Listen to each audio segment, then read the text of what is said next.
नवसारी भारत के गुजरात राज्य में स्थित एक शहर है। सूरत से 39 किलोमीटर दूर पूर्णा नदी के किनारे बसा हुआ नवसारी एक प्राचीन शहर है।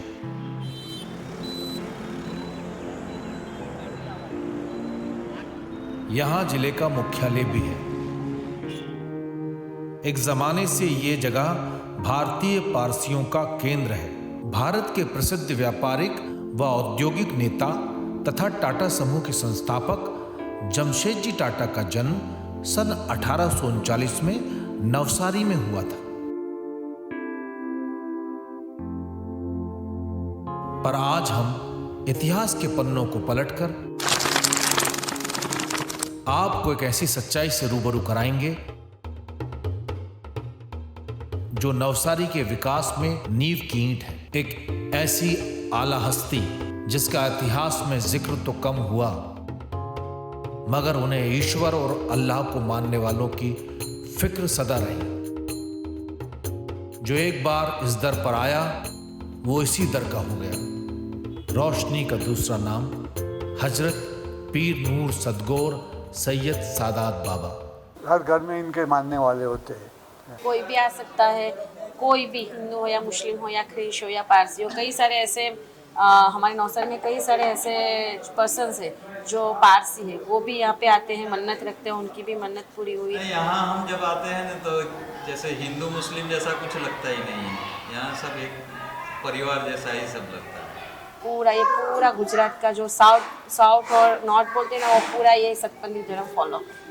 संतपंथी एक बाकायदा रिलीजन ले लो, यहाँ पे मौजूद है, अपने आप को संतपंथी कहते हैं। वो आपके फॉलोअर है, आपके बिना उनको कुछ समझ में भी नहीं आता जो आपने उनको उपदेश दिए हुए हैं। और वो उपदेश हैं सुन्नतें, हमारे नबी की सुन्नतें हैं, जो इनकी किताब को संतपंथ किया जाता है। सच्चा रास्ता जो आपने लिखी थी वो संतपंथी फॉलो करते हैं। वो बहुत ट्रस्ट करते हैं दादा। मैं तो पूरी ट्रस्ट करती हूँ उन पे, क्योंकि मेरे तो पीर ही वही है। उन्होंने मुझे ये रिलीजन दिया और मैं उनके बिना तो हूँ ही नहीं।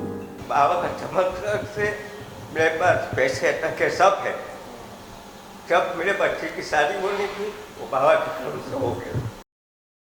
जब कर्म होता है ये हालात बदल जा। जब कर्म होता ये हालात बदल जाते। हमारे मतलब पहचान में एक लेडी जो वो इसका फ़ोन आया था कि 6 साल से हमारा उड़ीसा, हमारे वहाँ औलाद नहीं है। मैंने यहाँ पे बोला, इन्होंने बोला कि यहाँ से एक फूल भेज दो, पोस्टल एड्रेस मंगा। उनको गुलाब का फूल भेज दिया हमने। अभी थोड़े टाइम पहले इनका फ़ोन आया कि अंकल अभी मेरा 9th मंथ रनिंग है, क्योंकि मेरी शादी तय हो गई थी और 1-1.5 साल से कुछ ना कुछ दिक्कतें आ रही थी। शादी हो गई और ये 1 साल हुआ और ये पहला महीना चालू है। एक बार मेरे बच्चे को नज़र लग गई थी तो मेरी सास ने बोला कि यहाँ पीर दादा है तो तू माथा टेक के आ। मैं 1 दिन लेके आई थी तो 3 दिन में अच्छा हो गया था। मेरे घर के बाजू में एक घर बन रहा था, तो मैं ऊपर चढ़ी तो बीच में से वायर सप्लाई हो रहा था। तो ऐसा पूरा सेंट पूरा लोखंड का था, तो पूरी चिपक गई। वायर ऑन हो गया था, स्विच ऑन की तो पूरा चिपक गई। आई थिंक 5 से 7 मिनट तक पूरी चिपकी रही, नहीं आवाज़ निकल रही ना कुछ नहीं। तो जैसे मेरे मन में दादा बाबा का नाम लिया कि दादा बाबा कोई भी हिसाब से मुझे बचा लो। जैसे इनका नाम लिया तो आपको भी पता रहता है कि करंट जब रहता है तो इंसान यहाँ से वहाँ तक फेंका जाता है। तो जैसे मैंने इनका नाम लिया, पूरा जैसे ऐसा लगा मुझे कि यहाँ से उठा के किसी ने यहाँ पे बिठा दिया। पूरा हाथ मेरा जल गया था, पैर जल गया था, लेकिन आज इनकी बदौलत मैं जिंदा भी हूँ और हाथ पैर भी मेरे सही सलामत है। मेरे को 2017 में जब कैंसर हुआ, मैंने बाबा को आके इतनी दुआ की कि मेरे को ये हुआ है, मेरे से ऐसे कोई दिक्कत नहीं, मेरे तकदीर में जो होगा वो होने वाला है। कैंसर सुन के लोग खलास हो जाते हैं। फिर मेरा ऑपरेशन हुआ, बाबा को मैं ऑपरेशन हुआ, वहाँ भी ऑपरेशन के बाद भी मैं सोते सोते बाबा का नाम ही लेता था, बाबा का पानी पिया। मेरे को 3 के 4 महीने में सब अच्छा हो गया। मैं आज 6 साल हो गया है, मेरे को कोई दिक्कत नहीं, कोई प्रॉब्लम नहीं है। यूएस में गाड़ी कार से मैं घर जा रहा था, ऑफिस से घर निकला था, रात को 12-1 बजे का टाइम था। जैसे अपने इंडिया में देखते हैं ना, कुछ जगह पे बारिश गिरी, कुछ जगह पे नहीं गिरती, वहाँ पे यही सीन होता है कि कहीं पे स्नो गिरी है, कहीं पे नहीं है। रास्ते से निकल रहा हूँ, जहाँ पे स्नो गिरना शुरू हुई थी ना, वो एरिया पूरा ब्लैक आइस बन गया हुआ था। तो जैसे गाड़ी वहाँ पे पहुँची, स्लाइड होना शुरू हुई। गाड़ी ने करीबन, मैं फर्स्ट लेन में था, 4th लेन तक गाड़ी गई है, और 5th लेन जो शोल्डर्स होता है, जो इमरजेंसी लेन होती है, स्लाइड होते हुए गाड़ी चक्कर लगाते लगाते वहाँ पे जाके रेलिंग से हिट हुई है गाड़ी, और अपोजिट वे में गाड़ी खड़ी है। वहाँ पे मैंने सिर्फ एक ही बात बोली, या मौला अली मुश्किल कुशा मदद को आओ, मतलब कि हमारे जब आपके दादा। मैं गाड़ी से निकला हूँ, गाड़ी का पूरा इंजन नीचे ज़मीन पे पड़ा हुआ है, मैं खुद बाहर निकला हूँ, और मैं अपने आप से सोच रहा हूँ कि ये हुआ क्या। मैंने 911 डायल किया, I call police, they came, the officer is looking at me and asking me how are you alive. ये दिया इसलिए जलाते कि हमारे घर में हमेशा दिया जलता रहे। जो भी दिल से दुआ मांगेंगे उसका दादा बाबा कामयाबी देते हैं, हर आसान कर देता है। दादा का नाम है हर मदद सैयद सदर, दादा मदद करते हैं। दीवानों का कोई काम नहीं रुकी, कोई काम नहीं रुकी,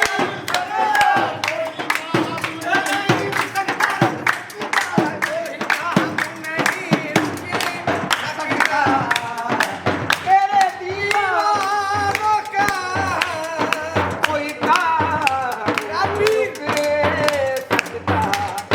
जब कहीं ले के तेरा मेरे सैयद सादा पिता, जब कहीं ले तेरा हम नाम निकल जाना।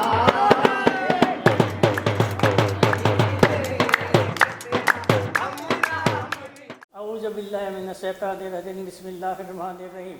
अल्लाहुम्मा सय्यिदना मौलाना मुहम्मदी वला आले सय्यिदना मौलाना मुहम्मद व अलैहि वसल्लम। अल्हम्दुलिल्लाहि रब्बिल आलमीन अर्रहमानिर रहीम मालिक यौमिद्दीन इय्याका नअबुदु व इय्याका नस्तईन इहदिनस सिरातल मुस्तकीम सिरातल लज़ीना अनअमता अलैहिम गैरिल मग़दूबि अलैहिम वलद्दालिन आमीन।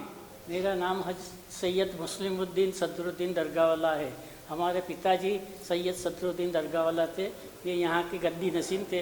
पैगंबर साहब के औलाद में से हज़रत इमाम हुसैन और इमाम जाफ़र सादिक की औलाद में से हम लोग सादात है। हम लोग को अहले बैत भी कहते हैं, और हम लोग हुसैनी जाफरी सादात है। हमारी फैमिली लेगेसी 1235 साल से हिंदुस्तान गुजरात में मौजूद है। अब जैसे मौला अली मुश्किल कुशा, जहाँ से हम सादातों का सिलसिला चला है, मौला अली मुश्किल कुशा, इमाम हुसैन, इमाम जैनुल आबिदीन, इमाम मोहम्मद बाकिर, इमाम जाफ़र सादिक, इमाम इस्माइल के बेटे आप नूरुद्दीन मोहम्मद सरकार, मतलब कि you are the 7th name in the family tree.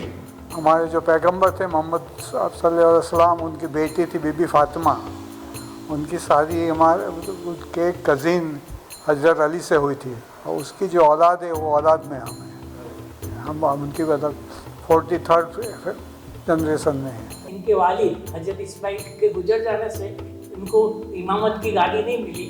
फिर बाद इनको वहाँ से तालीम मिली। तालीम लेके ये पैगंबर साहब के मजार पे मदीना शरीफ गए। मदीना शरीफ से इनको हुक्म हुआ कि तुम गुजरात जाओ। ये गुजरात आने के लिए रवाना हुए। 1235 साल पहले वो गुजरात में नवसारी में आए और यहाँ पे आराम हुआ। हजरत नूर मोहम्मद साहब इराक में पैदा हुए थे, वहाँ की इनकी पैदाइश से, पर उनकी तालीम उनके दादा हजरत इमाम जाफर सादिक के पास हुई थी। इमाम जाफ़र सादिक अलैहिस्सलाम की गोद में आप पले बड़े, तालीम मिली, और आपका नाम जो मोहम्मद है वो भी इमाम जाफ़र सादिक अलैहिस्सलाम ने दिया।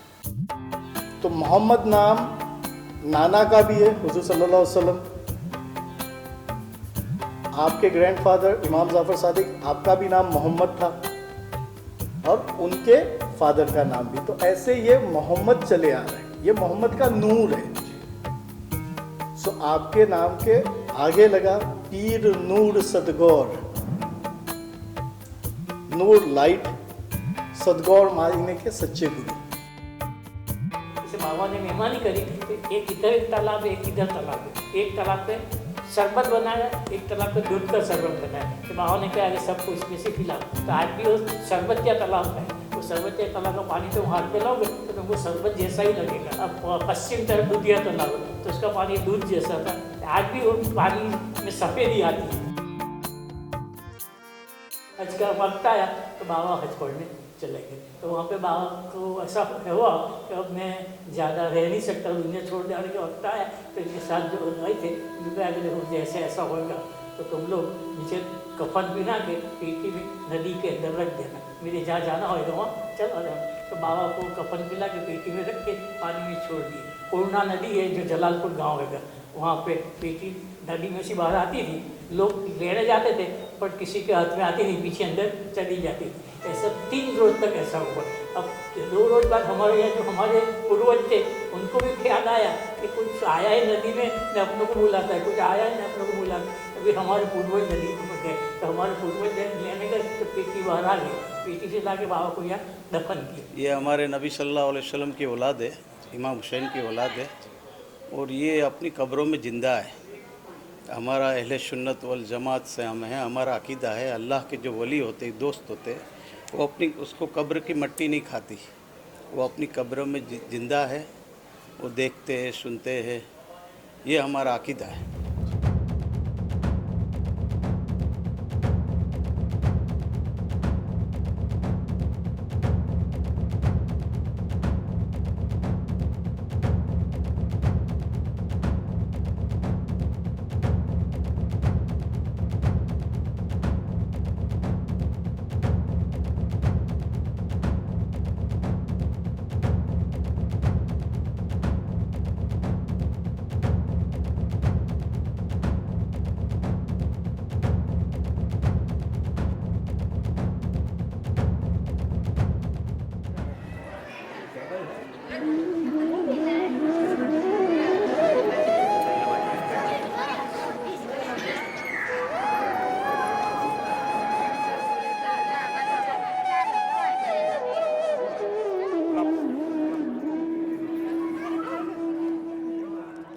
मैं 7-8 साल का था।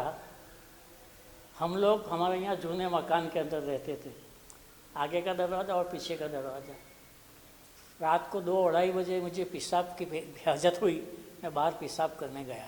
पेशाब करने गया तो यहाँ से तब सफ़ेद घोड़े सफ़ेद लिबास पहन के सवारी जा रही थी। वो सवारी जा रही थी, मैंने पहली मरतबा ही देखा तो मैंने ऐसा किया तो वहाँ से कुछ ऐसा हाथ फिरा, मैं गिर गया तो 7 दिन तक मुझे बुखार आई, 7 दिन तक बुखार आ जाए। फिर मैंने वालिद साहब के साथ बातचीत करी तो वालिद साहब ने कहा कि यहाँ से दादा बाबा की सवारी हर रोज़ जाती है रात को, तो वो सवारी बाबा की जाती थी तो तुमने इसको डिस्टर्ब किया तो तुमको दादा बाबा ने फेंक दिए। जब से मुझे ऐसा हुआ यहाँ कोई हस्ती है कि जो कुछ न कुछ कर सकती है। सदका लुटा रहा है खुदा उनके नाम का, सोना निकल रहा है मोहम्मद के शहर में, सोना निकल रहा है। ऊपर जो सोने का कलश लगा है वो सोने का कलश तोड़ने के लिए लोग आए थे, तो ऊपर चढ़ गए, वो चढ़ तो गए पर फिर क्या हुआ, उनके हाथ चिपक गए सोने के कलश को और सुबह तक वो चिपके ले रहे। फिर हमारे दादा थे, वो बहुत बुजुर्ग थे, परहेजगार थे, वो आए और उसके वास्ते दुआ करी जब उनके हाथ छोटे हो गए। कोई लोग तो जब भी सीप में जाते तो बाबा की दुआ लेके जाते। एक मरतबा ऐसा हुआ कि सीप वाला अक्खा वाहन अंदर डूब गया तो उसने बाबा को याद किया तो सीप वापिस आ गई, उन्होंने ये चांदी की पेटी बना के यहाँ चढ़ाई। जिसका ईमान यकीन फेद मजबूत होता है उसको तुरंत ही फ़ायदा होता है, तो थोड़ा कच्चा होता है तो थोड़ी देर लगती है, पर ईमान से आओ, फेत लग के आओ तो बाबा की दुआ से तुम्हारा हर एक काम आसान हो जाते हैं।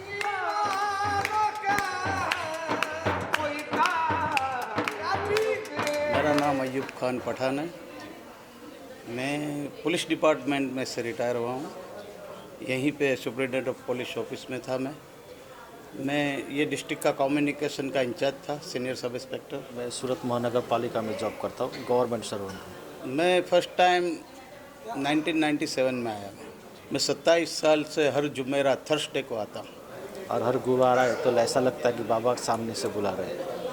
मैं भी पहले इनको नहीं मानता था, लेकिन एक बार है ना मैं गलती से इधर आ गया था, गलती से इधर आ गया और इधर इतने में ही इतना ये जो बाग दिख रहा है ना, इतने में चक्कर लगाया और फिर चला गया। चला जाने के बाद फिर थोड़ा टाइम के बाद इनकी मोहब्बत का एहसास दिल में होने लगा और ऑटोमेटिक ये चीज़ मुझे अपनी तरफ खींच रही थी। 1-2 गुरुवार पढ़ते हैं, 5 गुरुवार बाबा का मानते हैं, सब बाबा को आके बोलते हैं कि हमारा काम सफल हो गया है। अगर आप गुरुवार आया तो वो भी आपकी राह देखते हैं कि बच्चा आ जाएगा। जब मुझे बताया कि यहाँ पे 200 हिजरी की एक मजार शरीफ है जो इमाम जादे छठे इमाम, आप मुसलमान हो तो आपको छठे इमाम की ताज़ीम करनी। वैसे तो 12 इमाम की ताज़ीम करते हैं, मगर छठे इमाम बहुत ही इम्पोर्टेंट एक हुद्दा लेके गए हुए हैं, क्योंकि आपने जो रिसर्च किया, आपने जो किताबें लिखी, आपने जो नॉलेजें दी, वो आज की डेट में भी मौलाना यूज़ करते हैं, वेदर वो शिया हो या सुन्नी। अब ख्वाजा गरीब नवाज़ की हम बात करें, आप ख्वाजा गरीब नवाज़ के भी दादा हैं। आप ख्वाजा गरीब नवाज़ से भी 500 साल पहले आए हो और आप दादा हैं। ख्वाजा गरीब नवाज़ भी जाफरी हैं, मगर वो चिश्तिया सिलसिला आपने शुरू किया, आपको चिश्ती बोला जाता है। ये सरकार का ऐसा कर्म हुआ है, यहाँ आने के बाद मैं 10 टाइम्स करबला गया हूँ, नजब, करबला, बगदाद, शेख अब्दुल कादिर गिलानी, और 5 बार ईरान गया हूँ, पूरा ईरान। और हम बोलते हैं हम उम्रे पे गए, हज पे गए, तो हज और उम्रा होता है मक्का में, खाने काबा के हमने तवाफ़ किए, माफ़ी मांगी, फिर हम मदीना जाते हैं हमारे नबी के पास, और जन्नतुल बक्की में जहाँ पे आपके ग्रैंडफादर मौजूद है और उनके फादर मौजूद है, माँ फातिमा ज़हरा सलाम अलैहा मौजूद है, तो वो हुई ज़ियारत। अब वो ज़ियारत की हमने, उसके बाद हमको सेकंड ज़ियारत करनी है तो हमको करबला जाना पड़ेगा जो इराक में है। इराक के बाद ईरान आएगा, ये 3 के बाद आप कहाँ जाओगे जो आपको ज़ियारत करनी है? तो यही जगह है, क्योंकि that is the closest family member. मैंने एक उम्रा किया, एक हज किया, आने से पहले तो क्या था, अभी भी मैं 19 तारीख को मक्का मदीना जा रहा हूँ, ये सब इनका कर्म है। कई लोग पीछी डलवाने आते हैं, कई लोग डोरे लेने आते हैं, कई लोग पानी लेने आते हैं, और बहुत ज़्यादा तकलीफ हो तो तावीज़ भी ले जाते हैं। मैं आपको बताऊं, हमारे सब काम हो गए, अब हम जिसको लाते हैं उसका काम हो जाता है।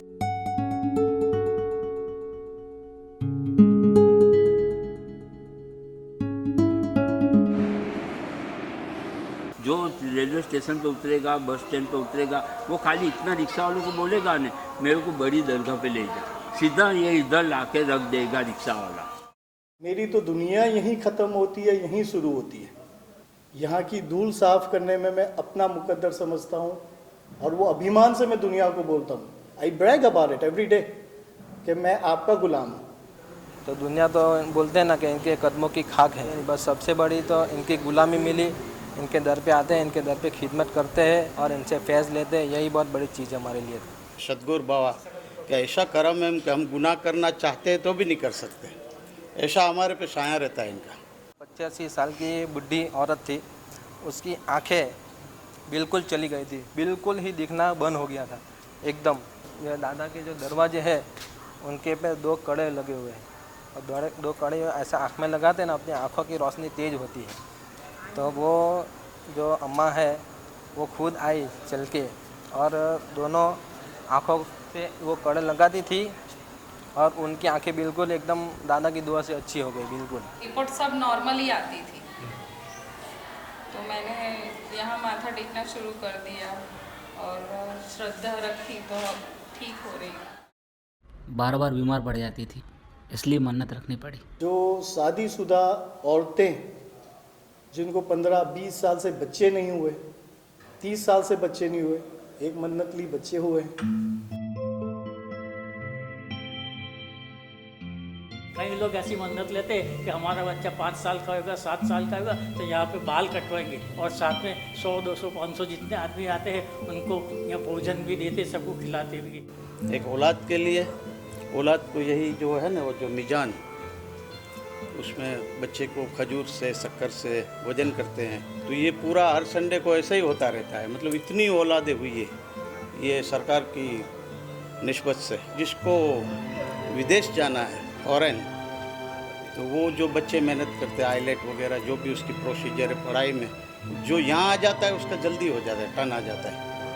वो जो फॉरेन चले जाते हैं, ये सरकार की जिंदा करामत है। यहाँ पे मुहर्रम में 9वीं तारीख को कत्ल की रात जिसको बोलते हैं, बाद जो खंदक सिलगाते हैं तो खंदक की आग से उसको सेकते हैं, तो बाबा की दुआ से हुजूर के सदक़े में अल्लाह पाक उनके सफ़ेद दाग अच्छे कर देता है। 99% उसको अच्छा ही हो जाता है। जिसको अच्छा नहीं होता है उसको बाबा की दुआ से उसकी औलाद में वो बीमारी आती ही नहीं। दादा में जो कुदरती दिव्य शक्ति है ना, आप सोच नहीं सकते। वो सबका बाबा की जो दरगाह है इसमें ही हम लेडीज़ लोग जा सकते, दूसरी कोई दरगाह में लेडीज़ नहीं जा सकते, जैसे कि हमारी भी दरगाह है। वो लोग जनरली क्या होते हैं कि आप किसी के पास जाते हो ना तो सब क्या कुछ आप देते हो तब आपको जाके मिलता है। नहीं, यहाँ कोई ऐसा नहीं है कि भाई इतना रुपया रखो कि ये रखो, तुम फूल लाओ, कोई कुछ भी करो, कुछ यहाँ कोई पैसे का कोई लालच नहीं है। और 1235 साल से दरबार चल रहा है every day, there is something going on. कुछ मिल रहा है तो वो आ रहे हैं। श्रद्धा तो क्या बताए कि कितनी श्रद्धा है, वो गिना नहीं सकते ना कितनी श्रद्धा है। आज कोई भी काम शुरू करना हो या कुछ भी करना हो, पहले इनका नाम फिर बाद में का। मैं मांगता हूँ तो यही मांगता हूँ, एक अल्लाह के पास झुकूंगा, एक यहाँ पे। दादा के पास जब से आया हूँ तब से मेरे काम सब एकदम परफेक्टली दौड़ने लग गए हैं। जो सब रुके हुए थे तो दादा की कृपा से सब अभी अच्छा हो रहा है। यहाँ पे अगर आ जाओ, ये नहीं कि दुख लेकर आओ, खुशी से भी आओगे ना तो सब दुख आपका हर लेंगे। यही बोलती हूँ कि आप लोग सिर्फ वहाँ से दूर है, यहाँ से दूर है, आप नाम भी ले लो, देखो काम होता है, लेकिन सच्चे दिल से और इन पर विश्वास रखें। विश्वास रखोगे तो आप कहीं पे भी हो, इंडिया या इंडिया के बाहर, आपका काम होना ही है। तो मेरी तो एक ही रिक्वेस्ट है, आप मांगो, इनकी दुआओं से हर चीज मिलती है। एक बार आप आओ, एक बार आओ यहाँ पे नौसारी में और आके सिर्फ देखो कि यहाँ पे क्या है और क्या नहीं। हर एक मुश्किल को भूलेगा, तेरे दर को जो छू लेगा। मन्नतों में ख्याल हो तुम, रोशनी की मिसाल हो तुम।